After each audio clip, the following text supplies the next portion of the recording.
Welcome back to my playthrough of Final Fantasy I, the Pixel Remaster. Last time that you saw, at least, I made it to the Elven Town and had grinded just a little bit last time to get enough money to afford some basic level 2 spells, or level 3 spells, excuse me, and get some armor, that sort of thing. After that, I started this session, went down to the Marsh Cave, which is our next destination, and almost immediately started having problems with my capture card. Was fighting with my capture card, cutting out and going on, and the sound cut out, the video died, it one thing after another, and I still finally made it to where I needed to go, and then got destroyed by the guardians of the crown in the cave.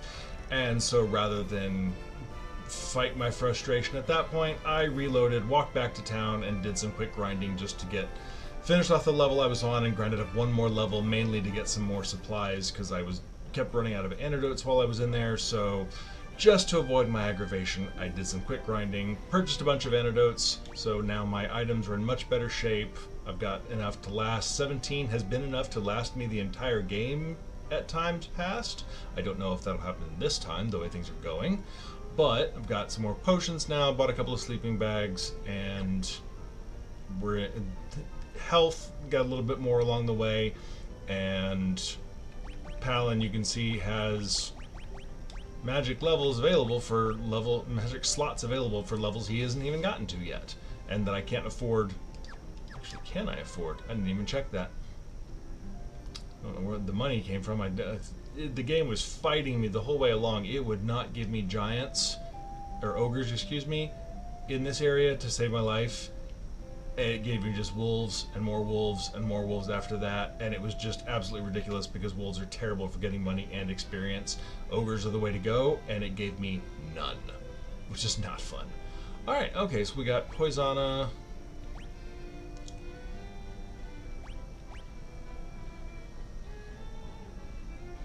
Okay, while that's very useful, that is not something I need just yet since I just stocked up on potions. So, if my red mage does he have slots for that already?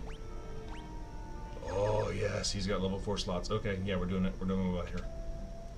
I don't necessarily need them for the next fight, but I want them for the one after that. Yes. Blizzard is nice. Give me haste. Haste is the key to defeating all bosses from here on out. Okay, now we're in good shape. Okay, and we're back on our way to the Marsh Cave. So, I cut out the last part just because it was more frustration than anything else, so we're going to just sort of start anew on this journey. This trek between Elf Town and the Marsh Cave used to be one of my least favorites in the game, and these guys are part of the reason why.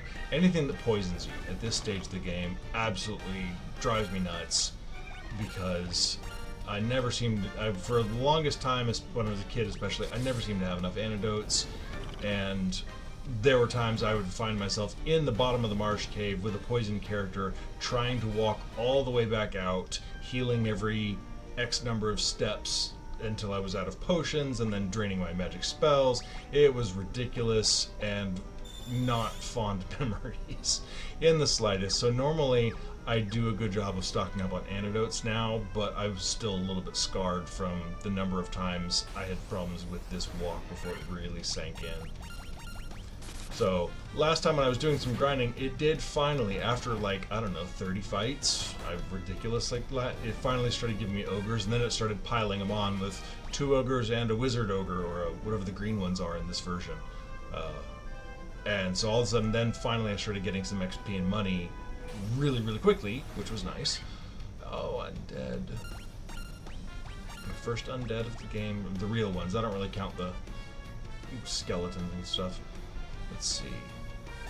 We have a preemptive strike, so let's just see what people can do. These undead are typically pretty weak, but their main threat, they don't necessarily do a whole lot of damage, but they stun you really, really easily. And again, can't count the number of times when my entire party's gotten stunned and I watch them die by 2s and 3s as they just damage, damage, damage, damage. Everybody's stunned. Next round of monsters, damage, damage, damage, and they just death by 1,000 cuts. It is nightmare fuel of frustration of just watching your team slowly bleed out and you can't do a thing about it. So if you go north in this cave, there's a small section of the map where there's, I don't know, like 4 chests. I believe there's a sword of some sort, like a broadsword and a dagger, and then a little bit of money. Not really worth the trip and aggravation of the hit point bleed they went into trying to do it. So I think I've explored it once, maybe twice, and just realized it really wasn't worth the trip, and I just stopped going that direction. Marsh Cave is not so fun of a place that I really want to spend more time in it than absolutely necessary. Speaking of which, sprint! Ghouls and zombies. Yeah, last time, and all the times prior to this, no undead at all. Now all of a sudden they're coming out of the woodworks. Now, if I get in a tight spot, the White Mage has the Dia spell, which don't really know what that's supposed to stand for, to be honest. It is essentially the holy thing. It is basically only good versus undead. It does nothing against anyone else. You can see there, Durzo's damage, he's stunned, and so he can't do anything. Not too bad when there's just one, but when they stun your entire party very quickly, especially if that all happens in one turn, that is just where you just start yelling and screaming, and depending on who you are, maybe throw the controller across the room. Not calling out anybody in my family in particular. Let's see. I don't think anybody did it there. They were pretty good about not destroying Nintendo controllers. Atari controllers, however, they suffered a bit more.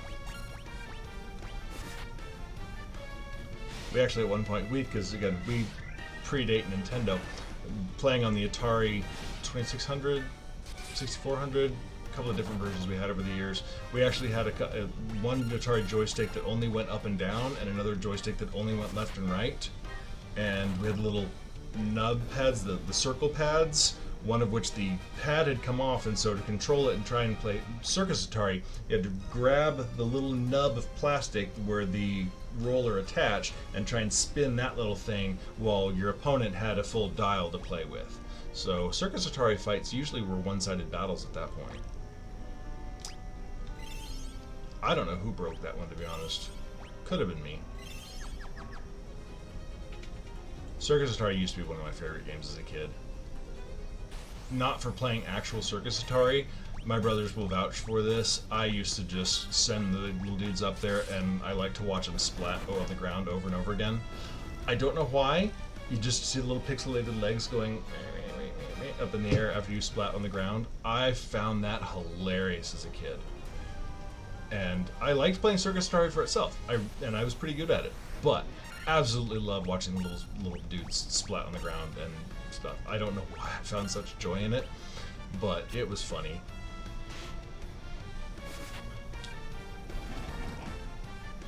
Oh yeah, much better damage now. That the 2 levels up that I got just with walking back to town and a quick grind around town for some money, making a huge difference here in damage output. There's no chests on this level, nothing to worry about.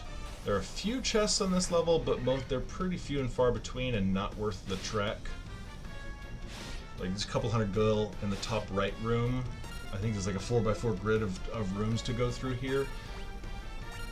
And the top right has a little bit of gil, top left has something in it. One of the ones on the left has something. The bottom row, 3 out of 4 have something in them, but only 2 of them are worth it, I think. And yeah, so it's just again, this room not really worth spending a whole lot of time exploring. Oh, nice, good job, guys. I was not expecting him to die on that hit.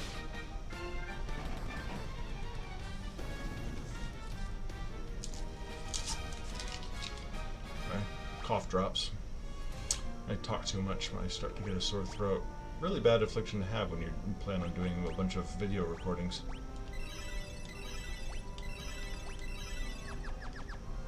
Alright, come on, move it back.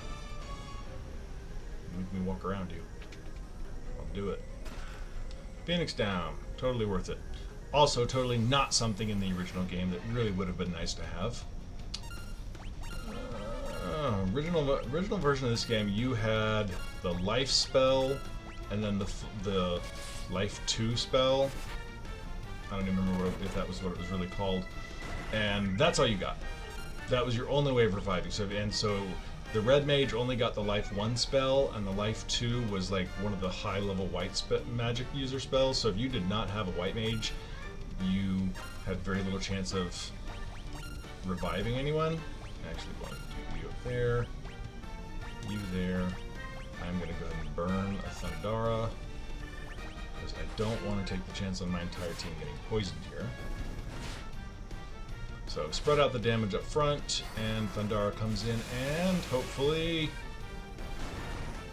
did a little bit. Not enough, but yeah, see, 3 out of 4 poisoned.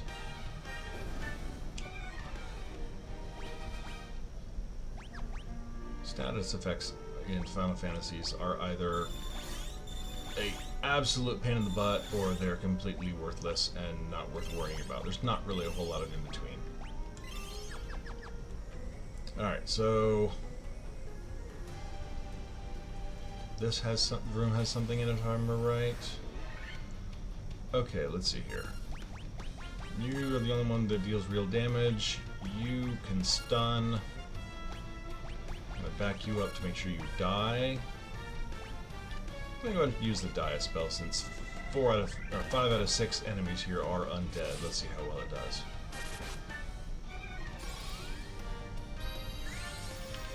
Shine my holy light upon you. Oh, look at that. That was awesome. Good job, Palin. Yeah, see, for that kind of damage against enemies at this stage, that spell will absolutely wipe out just about anything undead in one shot at this point in the game. It is, for fighting undead, it is absolutely OP. Alright, now this is the room that we're going for, and this is the room where they absolutely destroyed me last time that I do not like. There's one thing that I kind of like, that I definitely like in the iOS version, just as a time saver and to save on the aggravation, and that's the save state. You can save anywhere you want to. Alright, let's see what happens if I use a quick save. Is it going to kick me out to the menu? Awesome! It did not. Okay, we're in good shape. Alright, Pisco Demons! See, last time when I got here, you know, 20 minutes ago, however long ago it was when I fought this, it gave them a preemptive strike after I just got out of another fight walking into this space. And so they got a preemptive strike and stats died like right away. It was dumb. I did not like it at all. With save state, now normally, and doesn't look like it's going to do it this time because they did a fight when I opened the chest, versus normally when you walk onto the space in front of the chest in the original version, and I think in the iOS, that's when you fight the Pisco Demons. So, more than once in my life, I have walked onto a space where it's a forced fight, done the battle, won the battle, and then walked off the space before picking up the treasure that I was supposed to get by walking onto that spot. And then having to go back and redo it all over again. And when it's something like this, it is a hard fight, and it's not something that I really feel the need to redo.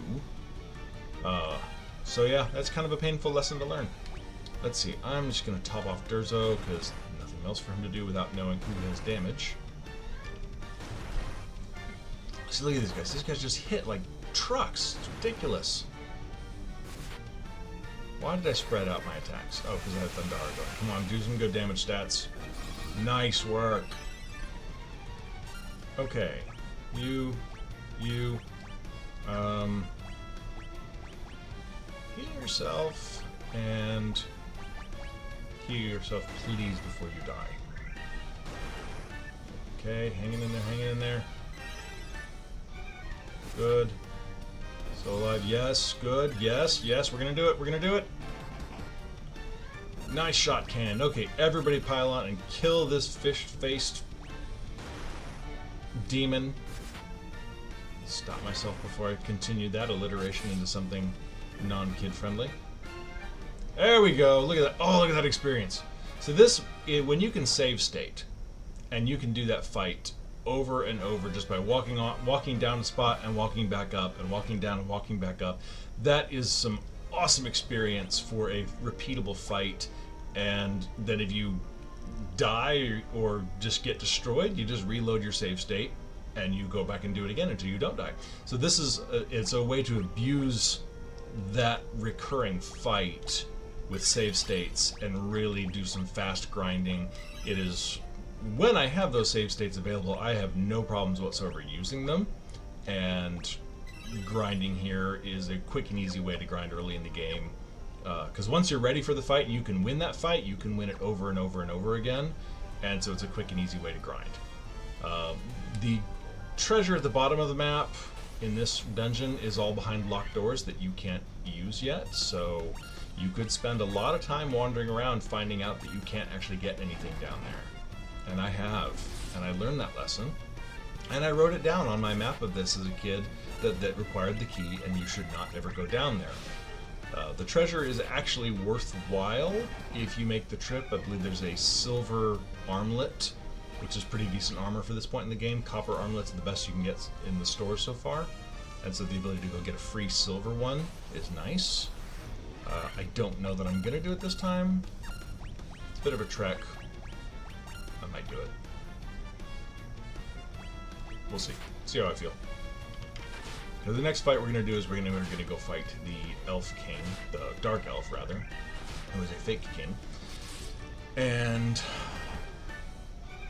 he's not that hard, except he has instant death abilities, which are always cheating in these games.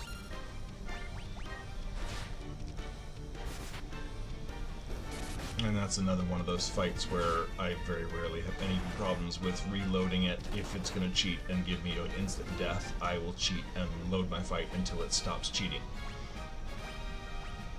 And that's how I look at it.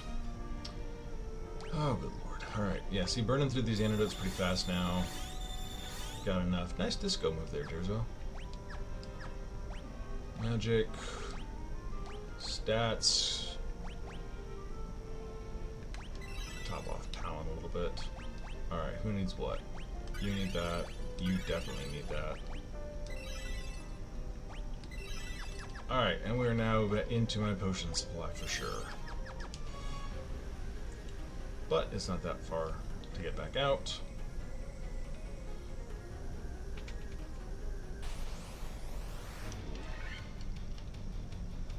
Okay, I don't have any Dia spells anymore.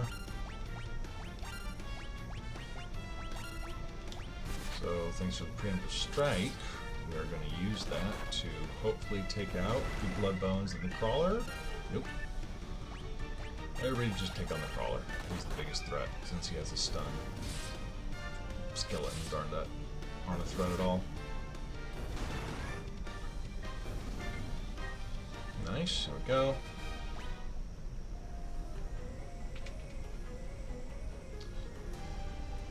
So I've heard last time, I think I mentioned the Monk Solo Challenge, which I think he is probably the only...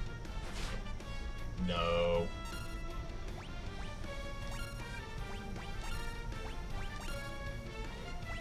Just get out of here, please. Monk is probably the only character who could do it, because he just has...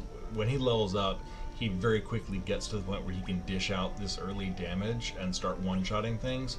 And the whole point is that when you start your game, you immediately go into your first battle and you kill off, or allow to be killed off, because you can't attack yourself. You allow to be killed off all of your party members except the monk, and then you never ever revive them. So they die as level 1 characters, at which point, when you see the experience, there's a number that is clearly way higher than what your people actually get. And it's because it takes the number that it gives you because you earned 1,000 experience from this fight, and then it divides that by how many characters are alive. So each character in a full party only gets 250. But when the monk is the only one alive, he gets the entire group of experience, so he levels up 4 times faster than normal. And so he very quickly starts leveling up and gets to the point where he has 2 hits, then 4 hits, and 6 and 8. So he gets to the point where he can start killing things in bosses in 1 or 2 hits if you prep properly, and it's not that hard to get to the point where he's just dishing out serious damage all over the place. And the hard part that really just comes down to bosses, or there's only one of you, so if you're in a fight like this with the undead, you get stunned and you're in big trouble because there's no one else to bail you out. And so it is a challenge. I have only done it the once. I don't think I ever did it on the original Final Fantasy on the Nintendo, mainly because I didn't know that was a thing people did, was these one character challenges. I think at some point while the Nintendo version was the only version available, I think I did hear of people doing, you know, an all white mage party or an all black mage party or an all fighter party, stuff like that. I never bothered doing those, but I did hear about them, but I don't think I heard about the monk solo challenge until probably, I don't know, in the last 10 years maybe? Because I think I saw it on a Facebook friend who was also big into financing the old Nintendo games, and I had never heard of such a thing, and so I was like, oh, well, I've got Final Fantasy still somewhere. I will try this. And I did it, and I beat the main boss with it, and then tried going into some of the additional content that they made for the iOS version, which I think originated with the DS version that they released or something like that. There's some extra dungeons that appear after you defeat the fiends, and you can't get anywhere in those.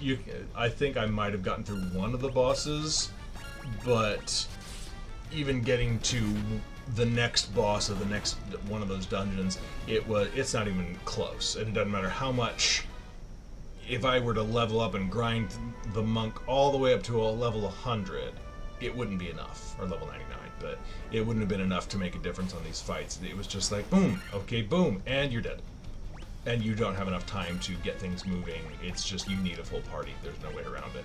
And the fact that there's no one to revive you, you don't have any serious healing options as a solo monk. Yes, it's not a thing. Maybe someone way more intimately familiar with it, or who has a lot more patience than I do for that sort of thing, has pulled it off. And if you are one of those people, by all means, leave a note and brag in the comments or something. But from what I saw, it does not look like it would be possible. So I will not ever try that. The bonus content for Final Fantasy 1, not a thing for monk challenges and other sorts of things like that. Alright. Go back to town. We're going to top off, get some new spells probably, and then head up to the ruined castle of the Lost King, or whatever he's called in this, but he's really the Dark Elf in disguise.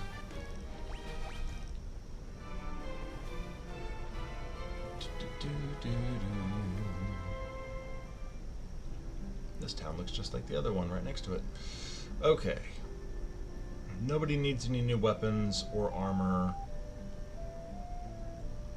Magic.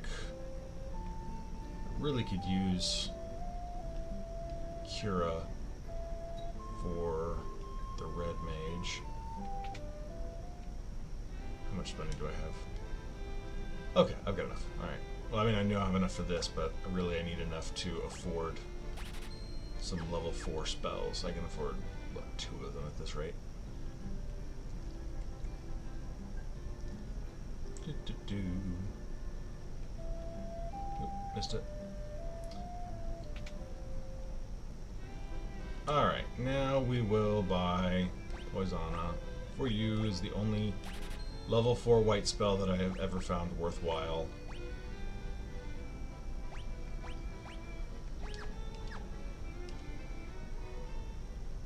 Only white spell I've ever actually bought for level 4. And we're gonna buy, we have haste, we're gonna get you Lazara, my friend. There we go. Alright.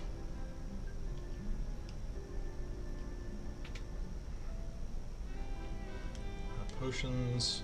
Potions are good. Everybody's in good shape. Alright, I'll go save. Go to the inn. And what should be a quick trip up to the Dark Elf. Yes.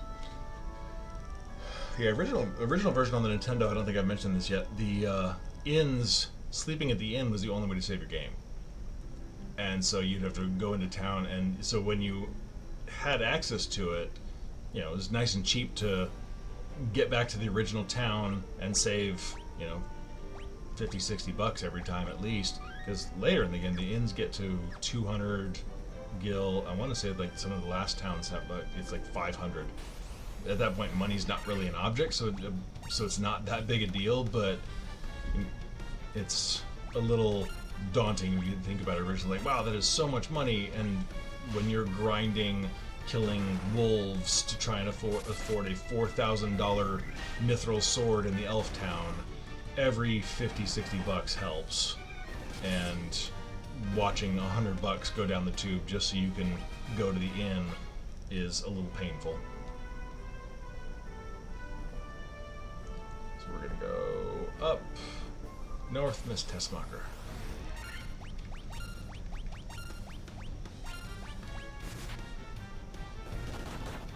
Right. Really wish Cannon had his 6 hits already.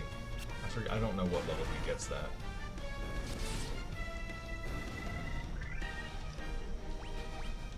But he's going to be at 8 hits when we fight the elf.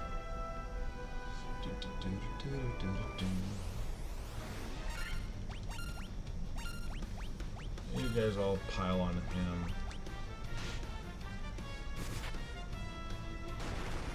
Alright, first 2 hits on the ogre should kill it, right? Right, guys? Oh, that might have killed him outright. I know ogres start running out of hit points somewhere around 100.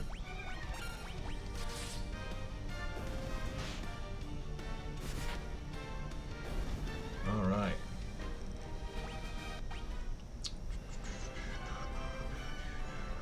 Alright, we have a messed up looking castle here.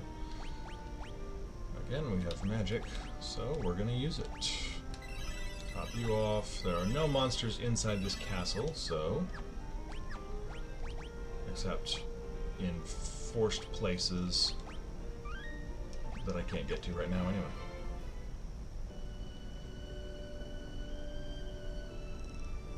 Oh, that's a nice version of this song.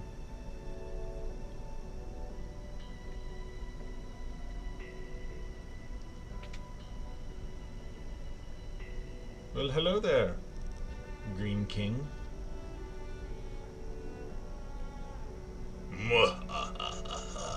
You fools fell right into my trap. I am Mastos, king of the Dark Elves.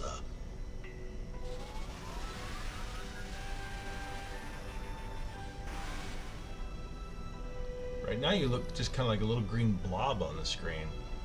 Like, seriously, that looks like something I blew out my nose once. Anyway.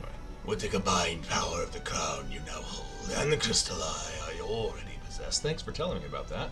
I will become the true Elf King. It is useless to resist me.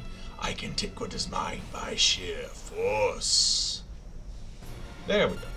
I really like that in Final Fantasy IV they reused this as the Dark Elf sprite. It's good use for it.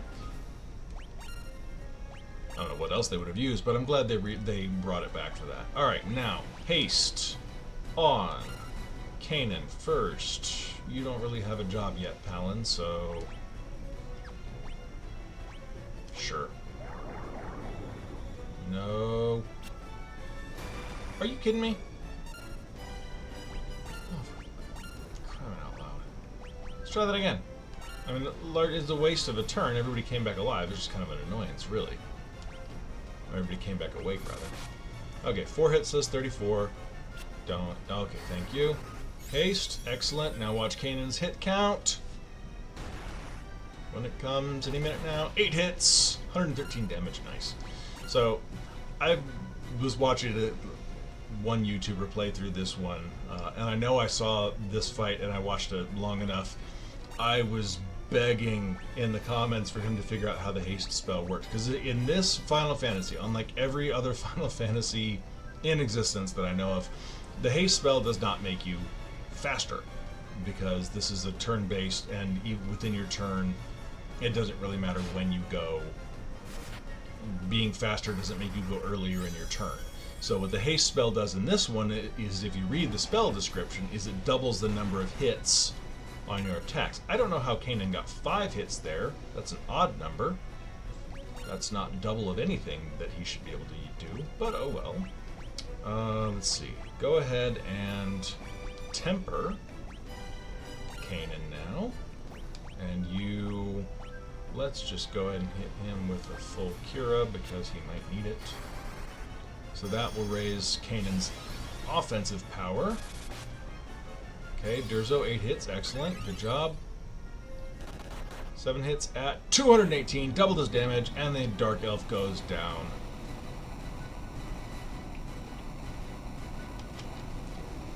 So like I said, he's not that difficult unless he starts busting out instant death spells on you, which you saw he tried. Thank God that failed. Dun, dun, dun, dun, dun, dun. I know just who gets that. Poor blind witch. Okay, now exit there. Whoops. Alright, so yes, that room over there is locked with the key, so we will have to come back here. So we're just going to run this back over. Actually, I'm going to just head back over to the Elf Town. When I get to the Elf Town, I'm going to stop this video because we're at half an hour. So we'll stop the video and kick off part 4. Let's just get back there. Use the spells.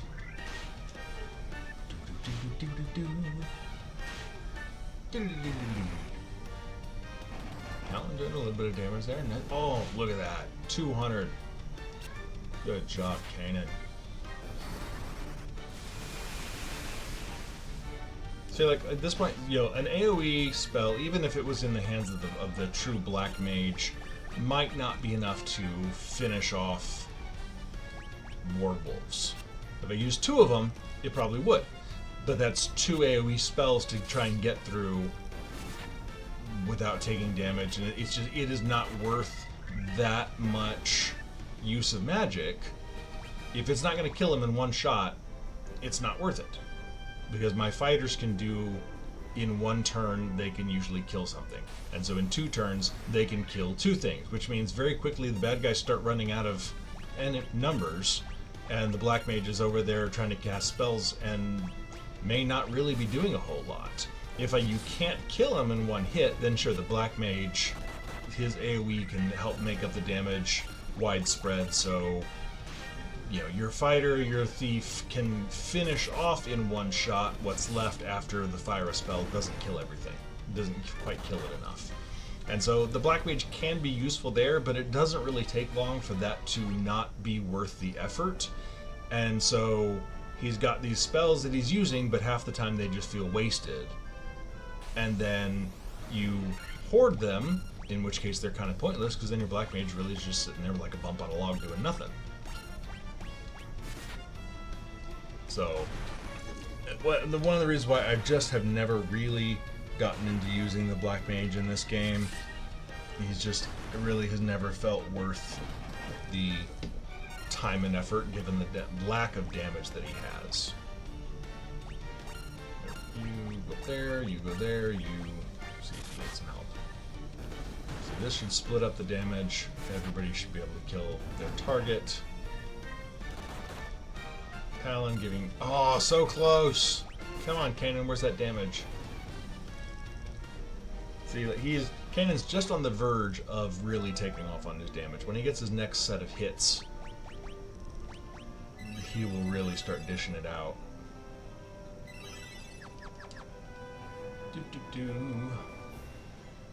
Alright. So, pop in here. Just top off at the end. Because this is a good place to stop for the moment.